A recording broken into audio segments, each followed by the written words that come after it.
بسم الله الرحمن الرحيم.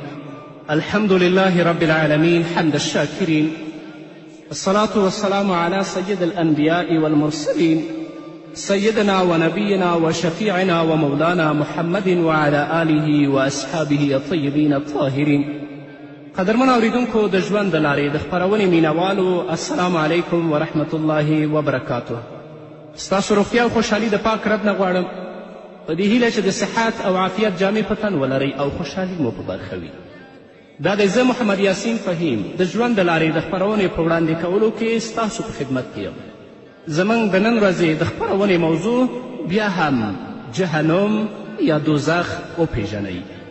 په دې کې شک نشته قدرمنو اوریدونکو چې الله رب العزت جهنم د سرغړونکو کافرانو او منافقانو لپاره تیار کړی، او هغه کسان چې په دنیا کې د الله رب العزت د اوامرو نه سرغړونه کوي، خپل ټول ژوند په فساد، په منکرات، په فجایو کې تیروي، یا هغه شرک کوي، کافریږي، الله رب العزت به هغه جهنم ته ضرور استوي.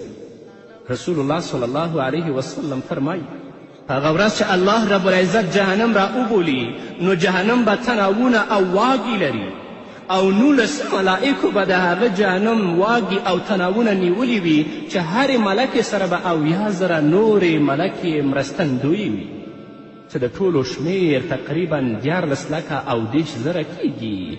خو دوزخ به لکه شوخ اس د ځان خلاصولو لپاره زورونه وهي، او کله چې ګناهګاران وویني د ځان خلاصولو لپاره به په غضب کې راشي. رسول الله صلی الله علیه وسلم فرمایي کله چې جهنم مخامخ راشي نو سا به ووهي، سا به یې داسې وي چې یو لوګی او لمبه به ورڅخه جګه او پورته شي، او هغه لمبې به د دوزخیانو په سر باندې راولیږي. بیا به جهنم الله ته سجده وکړي او عرض به وکړي چې ټولې ستاینې او ثناوې هغه الله لره دي چې زه یې د نافرمانه خلکو د سزا لپاره پیدا کړی یم. بیا به ووایي چې الله نن ستا مجرمان زما مخې ته موجود دي، تا خو زه د همدې لپاره پیدا کړی یم، ما ته لږ اجازه خو راکړه چې د دې مجرمانو سره زه ونښلم. له هغه وروسته به یو شور جوړ شي او داسې آوازونه به واورېدله شي لکه د هغه لمبې چې پورته کیږي. الله رب العزت دې موږ ته د جهنم نه نجات راکړي.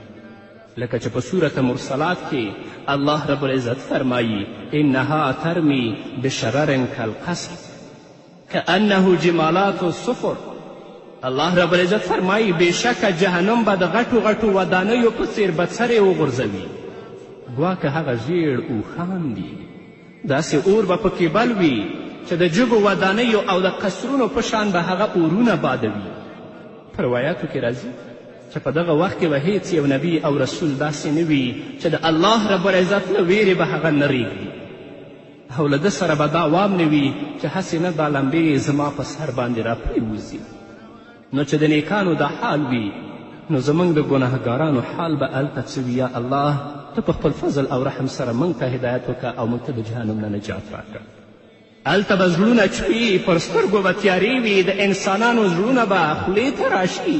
دا وخت به هیڅ خپلولي پاتې نشي او هر یو به د ځان په غم کې ډوب وي.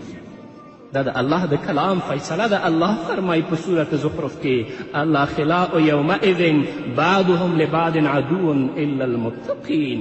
له نیکانو پرته نور ټول خپلوان به سره دښمنان وګرځي، او الله رب العزت به د دوزخ نوکرانو ته آواز وکړي او داسې به چې ای په دوزخ کې کار کوونکو ملکو د باندې راووځئ. نو په دوزخ کې دننه ملکې چې سرغړونکو ته سزا ورکوي هغه به ټولې بهر راووځي. رسول الله صلی الله علیه وسلم فرمایي چې د دوزخ د هر کار کوونکې ملکې په لاس کې به زنځیرونه او همدارنګه تازینې او تورې جامې وي. د ګناهګارانو غاړو ته به توقونه ور واچوي او په پزو کې به یې زنځیرونه ور واچوي او د تندي د ویښتانو نه به یې رانیسي او جهنم ته به یې ارتیله کوي.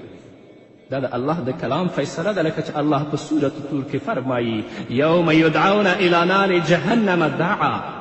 هغه ورځ چې دوزخیان د جهنم اور ته په سخت ټیله کولو سره ورټیله کړی شي او الله یې جهنم ته ګذار کړي.